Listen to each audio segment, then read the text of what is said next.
Gajah.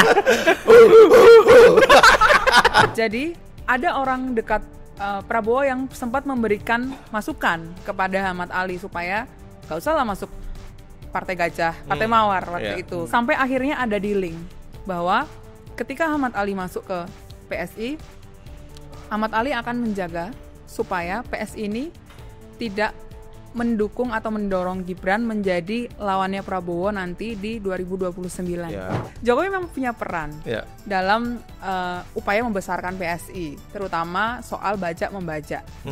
Jokowi juga bertemu dengan sejumlah kader dari partai lain, terutama dari Nasdem, yang akan masuk ke struktur PSI. Ketika ditawarkan, Romi ini bilang mereka ini harus kulo nuwun dulu lah, atau menunggu lampu hijau dari Prabowo. Dulu mereka datang dengan jargon sebagai partai baru, ya kan, partai anak muda.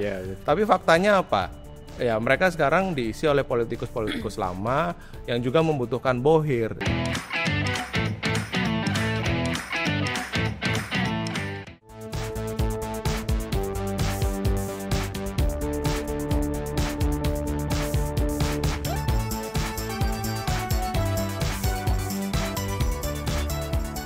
Halo, jumpa lagi dengan Bocor Halus Politik bareng gue Raymondus Rikang, Francisca Krisirasana, Egy Adiatama. Buat teman-teman yang ingin baca laporan Tempo, silahkan klik di link di deskripsi di bawah ini. Para pemirsa, jangan sebarkan dan membaca konten bajakan karena di situ ada hak ciptanya. Dan untuk mendukung jurnalisme berkualitas, teman-teman bisa berlangganan Tempo Plus. Sangat bagus. Itu brand yang baru. Gajah. Oke, ini kita ngomongin gajah ya. Jadi gajah. Bukan sarung ya. Iya, bukan sarung ya. Ini kita ngomongin partai yang logonya gajah. Kan? Gitu transformasi kan? Dari mawar ke gajah. Jauh ya. Iya. Ada ceritanya sendiri tuh ya kenapa bentuk gajah ya. Kita nggak ngomongin logo sekarang, tapi kita mau ngomongin soal Partai Solidaritas Indonesia yang baru saja melantik dan memilih pengurus baru gitu kan. Bukan siapa-siapa, tapi ini pengurus baru dari partai lain nih, ya kan. Bajak membaca gitu kan. Dan kemarin fotonya juga sempat viral ya, Gi, Cak ya. Partai baru PSI yang membajak kader dari Partai Nasdem. Nggak kaleng-kaleng nih, Ci, Gi ya.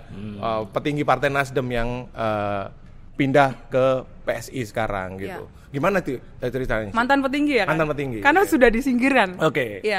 Ya, mantan wakil ketua umum Nasdem Ahmad Ali belakangan dilantik sebagai ketua harian PSI. Cuma ada 2 ketua harian partai di Indonesia ini. Satu lagi Gerindra sama sekarang PSI. Kata Hussein PSI. Jadi memang sejak mungkin sekitar 1 tahun yang lalu, Ahmad Ali sebenarnya sudah didekati oleh Jokowi untuk bergabung dengan PSI. Tapi bukan dalam konteks menjadi pengurus PSI. Waktu itu Jokowi minta Ahmad Ali untuk jadi mentornya Kaesang. Sebelum Kaesang jadi ketua umum PSI. Dilatih dulu lah ya. Gitu Dilatih dulu, betul. Nah memang setelah Ahmad Ali masuk, itu ada sejumlah kader Partai Nasdem yang kemudian ancang-ancang untuk juga masuk ke PSI. Jadi bajak membajak tadi. Dan yang sudah menjadi kader resmi PSI itu ada Bestari Barus. Bestari Barus dulu mantan anggota DPRD dari Partai Nasdem di Jakarta. Dan juga dia juga pernah membantu pemenangannya Jokowi ketika Jokowi menjadi calon gubernur Jakarta dulu dan juga Pilpres 2014 ya. Gitu. Tapi Ci, ini kan memang bukan ujuk-ujuk ya, tiba-tiba Ahmad Ali dan beberapa pejabat teras Partai Nasdem itu masuk ke Partai Solidaritas Indonesia atau PSI. Kita kalau tarik mundur ada konteks politiknya nih, Ci, yakni turbulensi di internal Partai Nasdem gitu kan. Di depan atau di permukaan tampak baik-baik saja nih partai, tidak ada friksi internal begitu kan. Tetapi rupanya di dalam itu suhunya itu cukup panas, cukup hangat gitu kan, seperti sekam. Karena apa? Kita bisa tarik mundur ketika 2024. 2024 ini kan memang Nasdem menghadapi berbagai cobaan lah, bisa kita katakan seperti itu, Ci. Pertama karena apa? Mereka mendukung Anies Baswedan. Kalah ya? Ya, kalah dan pada waktu itu perjuangan mereka memang cukup panjang. Ada upaya-upaya untuk menghalangi tiket pencalonan Anies dan lain-lain. Dan juga berkaitan dengan bisnis Ketua Umum Partai Nasdem Surya Paloh yang sempat mengalami kesulitan ketika Partai Nasdem mendeklarasikan dukungan kepada Anies, dan itu sudah pernah kita tulis ya, Ci. Kita pernah tulis di 2023 ya. Betul. Jadi ketika Nasdem mengusung Anies, itu bisnis catering dan medianya Surya Paloh mengalami kesulitan. Contohnya ketika bisnis cateringnya Surya Paloh di Freeport itu diupayakan untuk dikontrak ulang gitu. Ada upaya untuk kontrak ulang, dan itu tidak pernah terjadi selama bisnis catering itu bekerja sama dengan Freeport waktu itu. Dan jangan lupa tahun-tahun itu juga ada beberapa kader Nasdem yang berkasus hukum ya, mulai dari sekjennya yang Menteri Kominfo saat itu ya, Joni Plate gitu, dan juga Menteri Pertanian Syahrul Yassin Limpo gitu dalam kasus lelang jabatan di Kementan gitu ya. Dan memang saat itu Surya Paloh dianggap tidak cukup pasang badan lah untuk kader-kadernya ini gitu. Nah, dan banyak kekecewaan juga sebenarnya Kang ketika Surya Paloh setelah Pilpres ya, setelah Pilpres kemudian logistik di Partai Nasdem itu terganggu gitu ya. Surya Paloh itu banyak dikritik oleh internal partainya, oleh kader-kadernya, karena secara manajemen partai kemudian Surya Paloh jadi nggak fokus karena ya kehilangan banyak logistik, lalu banyak juga akhirnya kader yang tidak diurus gitu. Dalam arti misalnya ketika mereka ingin pilkada gitu ya, ingin maju dalam pilkada, banyak yang tidak diberikan rekomendasi gitu. Salah satunya adalah mantan wali kota Kota Mubagu waktu itu yang kemudian tidak diberi rekomendasi untuk maju sebagai calon gubernur Sulawesi Utara, dan akhirnya keluar saat itu gitu. Salah satu hal lain yang kemudian menjadi pembicaraan di internal Nasdem, C dan G, adalah bagaimana kader-kader senior yang dianggap berkontribusi terhadap partai itu tidak mendapatkan posisi atau jabatan yang selayaknya di DPR terutama ya, para legislator gitu kan. Mereka menganggap bahwa kader-kader senior dan yang punya kontribusi terhadap partai ini mestinya mendapatkan tempat atau posisi di alat kelengkapan dewan seperti komisi dan lain-lain, tapi mereka tidak mendapatkan itu, ya kan. Lalu yang kedua di daerah, jangan lupakan di daerah ini kader-kader daerah, terutama petinggi-petinggi Nasdem di daerah juga punya kekecewaan terhadap manajemen partai, terutama upaya-upaya atau semacam manuver untuk mengganti pucuk pimpinan partai. Nah, mereka menganggap bahwa mestinya Surya Paloh bersikap tegas terhadap berbagai turbulensi yang terjadi di internal partai ini, tetapi Surya Paloh cenderung untuk pasif mendiamkan sehingga itu menimbulkan atau menumpuk akumulasi kekecewaan di internal partai. Ya, salah satunya kader yang kecewa ya, Kang Gi, itu ada Rusdi Mase. Rusdi Mase sudah dikabarkan sangat kuat ya akan meloncat ke PSI. Rusdi Mase itu memenangkan pileg di Sulsel. Jadi Sulsel itu Nasdem menang, Kang. Betul. Tapi ketika waktu itu ada pemilihan AKD ya, Rusdi Mase itu nggak dapat ketua komisi atau wakil ketua komisi di DPR gitu. Sekarang setelah Saharoni nonaktif, baru Rusdi Mase ketika ada kabar kenceng nih dia mau pindah ke PSI, baru dia dikasih jabatan wakil ketua komisi 3 atau komisi hukum di DPR. Itu salah satu upaya juga untuk menahan supaya Rusdi Mase tidak cabut gitu. Nah, tapi nasi sudah menjadi bubur nih, Ci. Beberapa petinggi partai seperti Mat Ali dan Bestari Barus itu juga sudah lompat pagar nih ke PSI. Nah, sedikit nambahin info lu, Kang.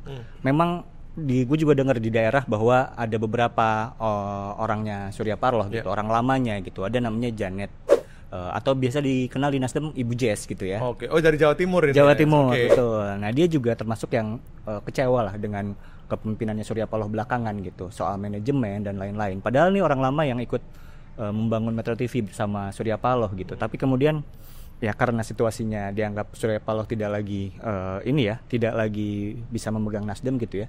Akhirnya mulai lepas juga Janet. Kekecewaan ini muncul di mana-mana memang. Dan sebetulnya Bujes itu juga adalah anggota tim 7. Anggota tim 7 di Nasdem itu adalah mereka kelompok yang mereformasi partai gitu. Ini adalah kelompok vital lah di dalam atau tim inti di partai gitu. Nah, kekecewaan beberapa orang di tim inti itu juga karena memang masuknya kader-kader muda itu kemudian menggantikan posisi kader-kader yang lama gitu. Jadi Surya Paloh itu lebih percaya pada beberapa orang baru ketimbang kader-kader yang sudah lama. Salah satunya misalnya Ahmad Sahroni. Gitu. Jadi Ahmad Sahroni itu kemana-mana di bawah Surya Paloh nih, sering kemana-mana ditenteng Surya Paloh. Oke, artinya kader-kader muda dan relatif orang-orang baru ya dalam tanda kutip bisa langsung masuk ke ring pertama nih dari Surya Paloh, itu yang membuat orang-orang lama atau kader-kader yang cukup senior yang membangun partai itu membangun partai itu merasa tersingkir. Termasuk Mat Ali berarti ya di situ ya? Ya, berkonflik karena Mat Ali berkonflik dengan Surya Paloh. Oke. Bu Janet ini dari Jawa Timur ini juga masuk ke PSI kan ya, Ci? Info yang ku dengar. Iya, dia secara struktur tidak masuk ke PSI, tapi beberapa petinggi PSI mendekati Bujes ya, mendekati Bujes untuk masuk ke PSI. Bahkan ada pertemuan Kaisang, Ketua Umum PSI dengan Bujes gitu, dan mereka sudah membicarakan misalnya soal visi misi partai itu mau kemana, kemudian logo partai itu maknanya apa gitu, dan sudah sampai di situ. Dan ada permintaan bantuan dari PSI untuk Bujes itu masuk ke jaringan-jaringan, karena Bujes ini jaringan-jaringan di Jawa Timurnya kuat, terutama di ulama-ulama, di kiai-kiai gitu. Dan Jawa Timur itu kan sebetulnya adalah kebanyakan kantong-kantongnya PKB juga ada di Jawa Timur kan, dan ya PSI ingin masuk ke situ, ingin masuk ke kantong-kantong suara pemilih Islam yang dulu bukan menjadi segmennya PSI. Gitu. Tidak lagi jadi partai muda dong ya? Partai apa?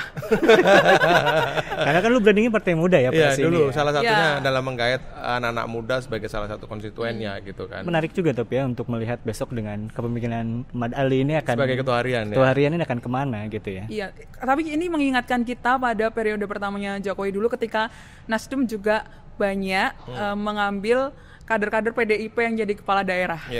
Ikut bajak-bajak juga ya dulu ya. Tapi waktu itu kan caranya berbeda. Berbeda. Ya kan, caranya berbeda pada waktu itu. Nah, ini kan memang kita perlu cek juga, dan kita juga sudah bertemu dengan narasumber-narasumber politikus-politikus yang ada dalam peristiwa itu, bahwa ini bukan tanpa sepengetahuan elit di lingkaran istana, ya kan, Ci? Yes, betul. Bahwa perpindahan atau masuknya politikus Nasdem ini juga sebelumnya pasti dikomunikasikan dengan lingkaran atau orang-orang terdekat Prabowo. Betul. Gitu kan, dan bagaimana orang-orang ini boleh masuk atau enggak, atau kapan masuknya, begitu kan, Ci ya? Dikasih lampu hijau apa enggak? Gitu kan. Ya, jadi ada orang dekat Prabowo yang sempat memberikan masukan kepada Ahmad Ali supaya gak usah lah masuk Partai Gajah, Partai Mawar waktu itu, karena ya beberapa orang di lingkaran Prabowo itu tidak menganggap Partai Mawar sebagai ancaman, gitu ya.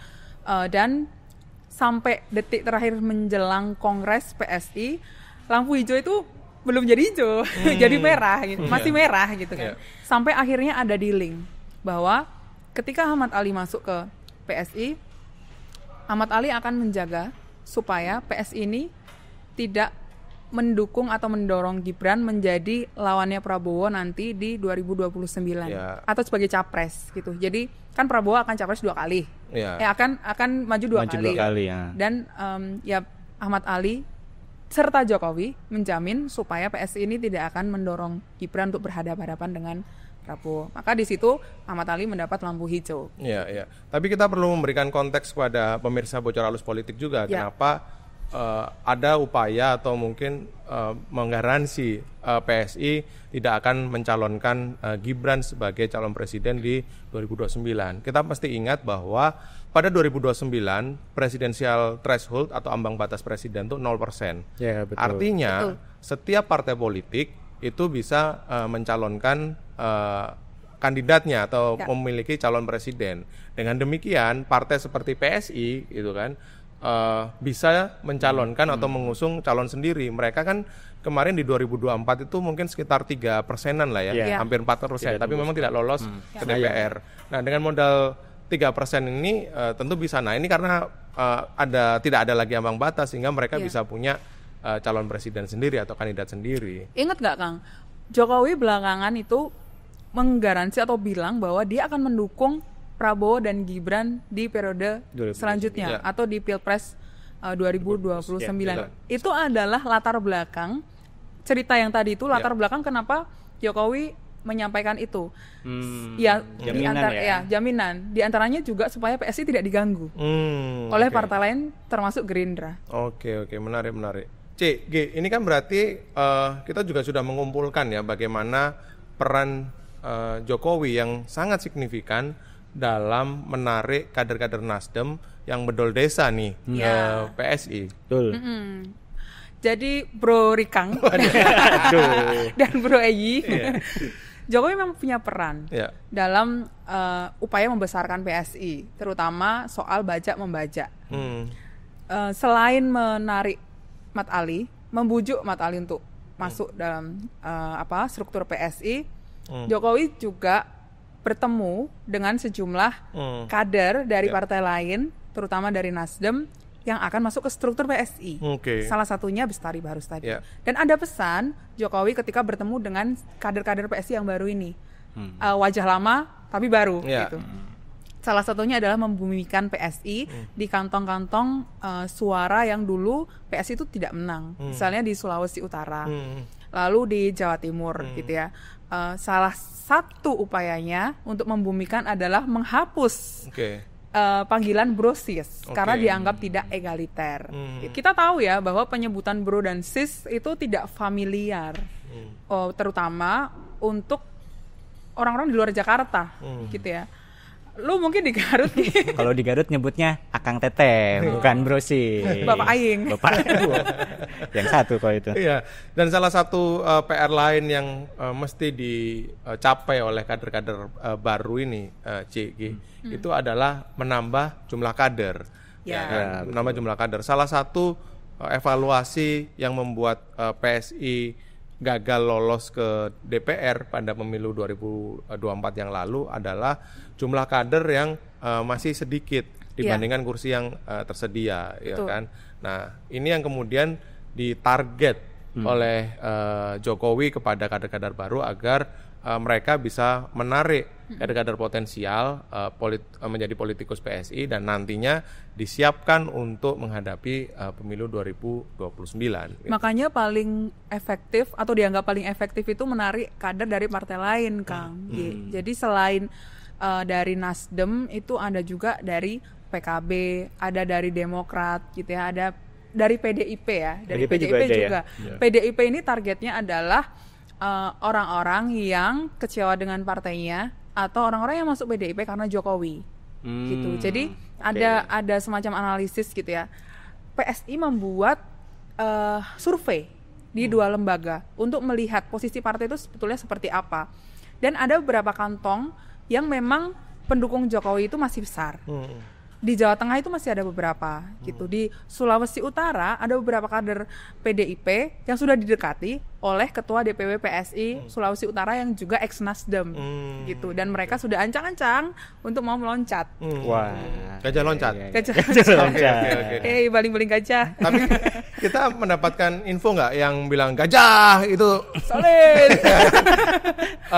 Berkomunikasi juga dengan kader-kader itu, Ci? Iya, betul.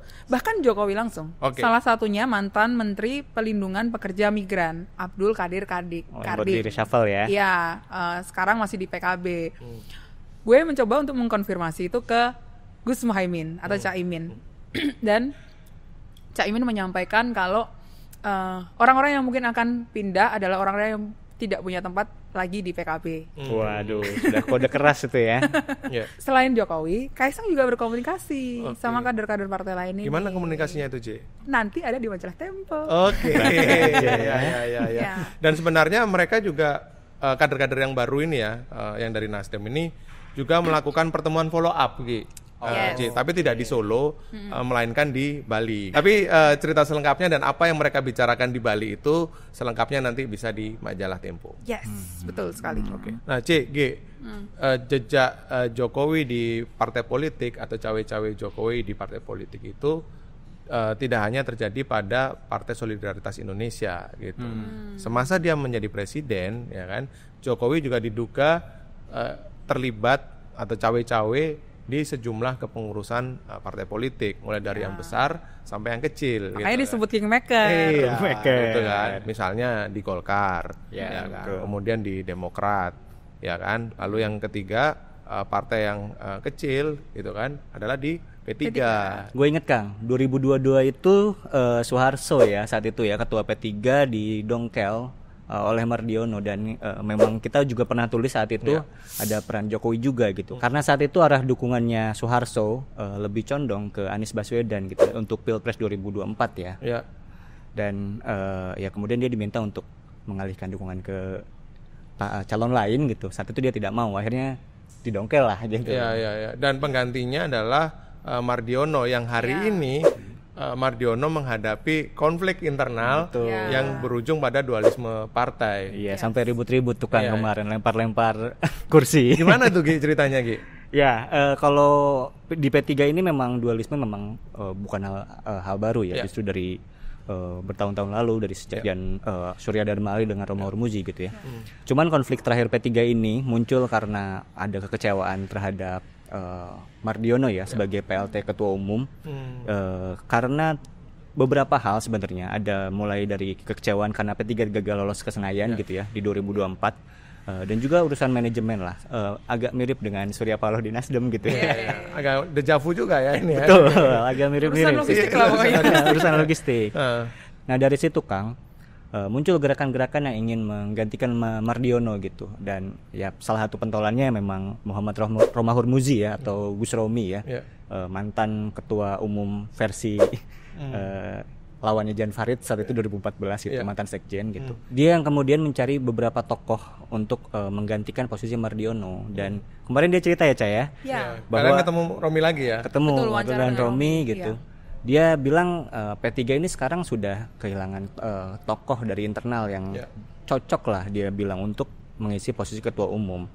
Salah satu yang hilang ini salah satunya adalah soal modal ya. Ada logistik. Ya, ada dua, ketokohan dan modal ya. Modal sosial dan modal tadi uang gitu ya, logistik gitu.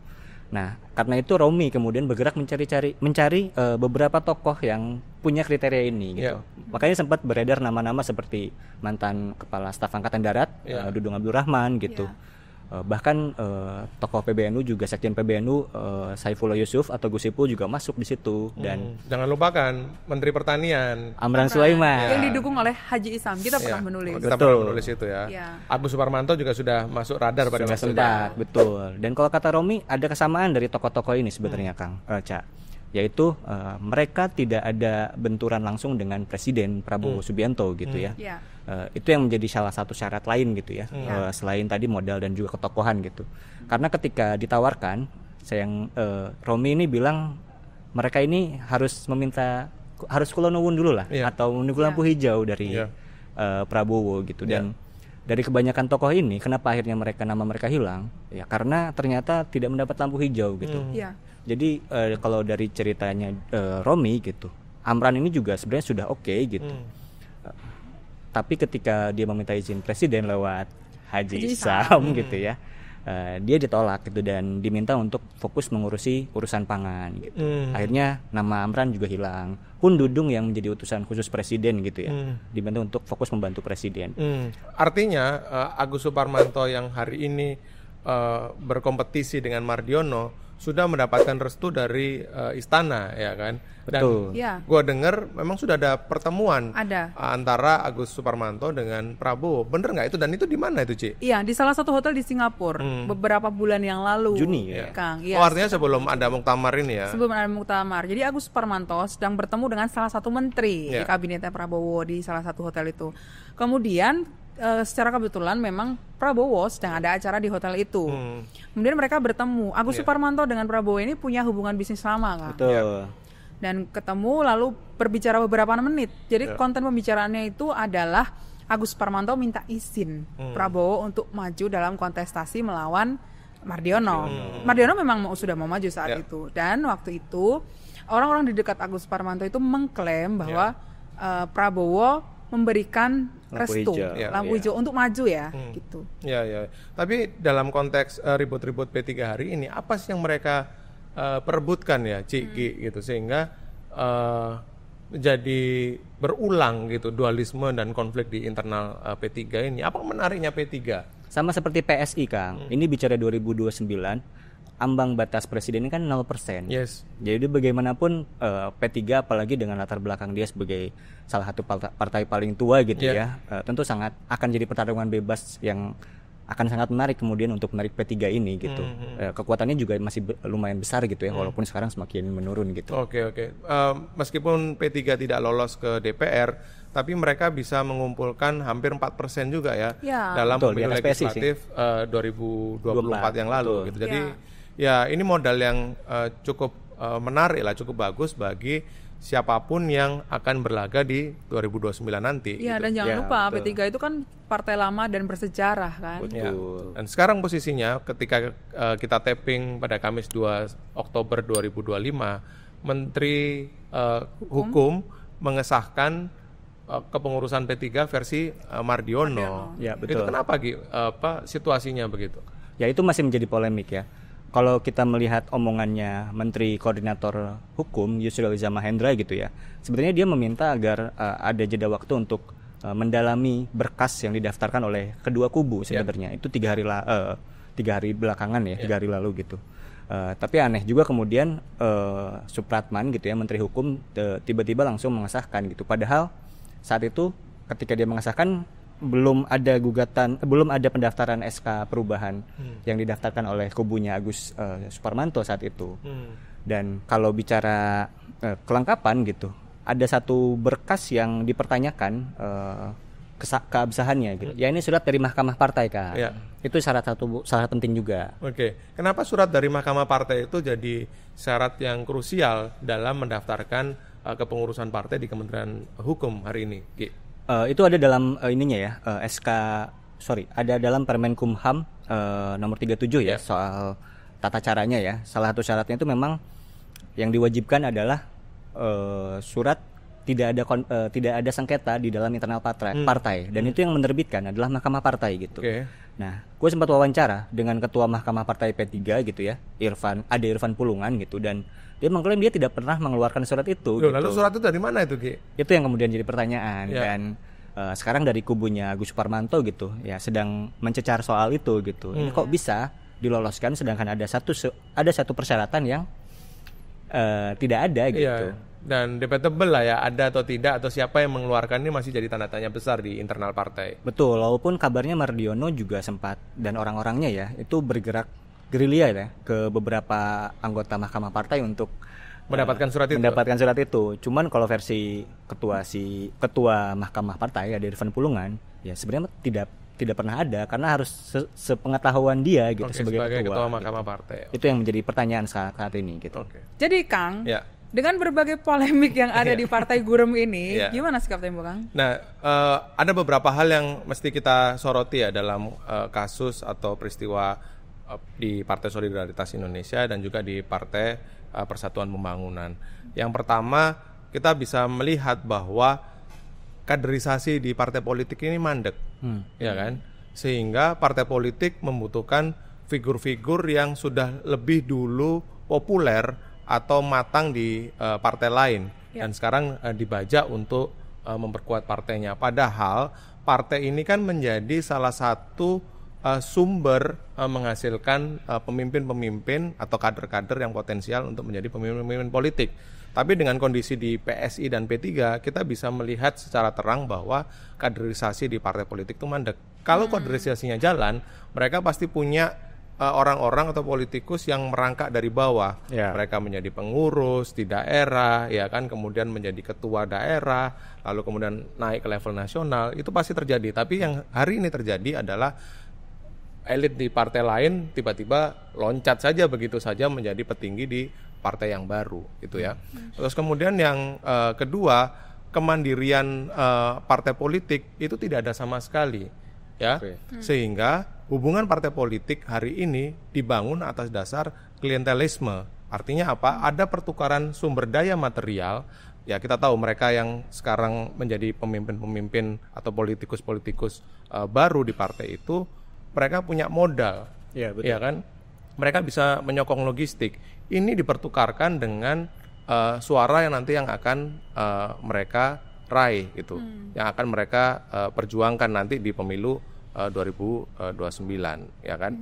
Nah, khusus soal PSI, tentu saja dengan praktek politik yang mereka jalankan hari ini, mereka tak ubahnya partai lama, ya kan? Dulu mereka datang dengan jargon sebagai partai baru, ya kan? Lepas dari oligarki, ya kan? Independen, partai anak muda. Ya, tapi faktanya apa? Ya, mereka sekarang diisi oleh politikus-politikus lama yang juga membutuhkan bohir. Jadi ya ekosistem partai politik kita sungguh tidak sehat hari ini. Itu poinnya, Ci. Kalau mau merekrut anak muda, Kang, Pak Jokowi rekrutkan jadi ketua umum PSI. Hidup Jokowi. Saksikan terus Bocor Alus Politik hanya di YouTube Tempo.co dan kalian juga bisa mendengarkannya di Spotify Bocor Alus. Dadah.